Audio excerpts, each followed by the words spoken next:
President Trump is hitting back at Senate Majority Leader John Thune after the South Dakota lawmaker said the Save America Act is unlikely to pass law. Well, he's got to be a leader, If he's a leader, he's got to get him. It's the most popular bill I've ever seen put before Congress. And it's voter ID and it's voter.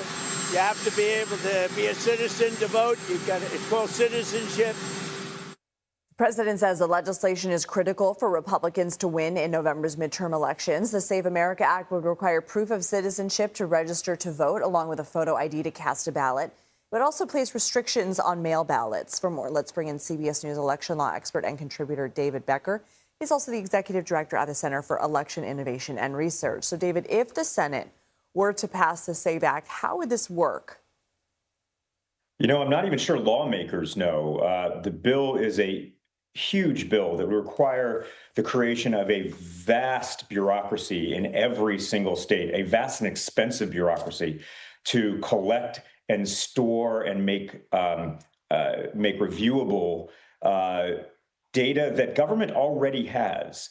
We should realize that, for instance, with proof of citizenship requirements, we know that DMVs are largely collecting this information. All of us, when we go into motor vehicles agencies now to get our IDs, we have to show proof of legal presence. And the motor vehicles agencies, so many documents you need.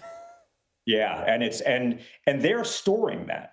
So we have already proven our citizenship with motor vehicles, but this bill would require us to show it again and again and again, to dig it up repeatedly, to show it again and again and again. Even though government already has it, it's a bill that would make us work for government rather than make government work for us. It also requires the most extensive ID, the most restrictive ID of any state in the country, way more restrictive than any other state currently has.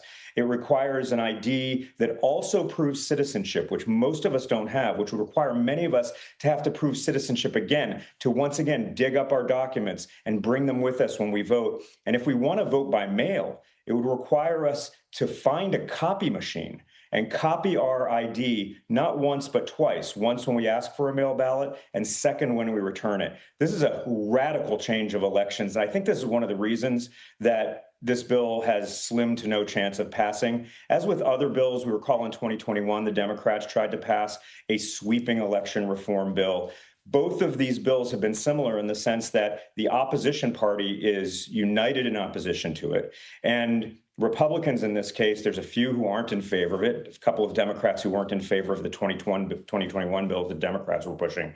So we're seeing, I think, this likely to play out. Senator Thune is going to allow it to come to the floor, and I think it's very, very unlikely to pass. Well, David Becker, thank you for explaining that. Appreciate it.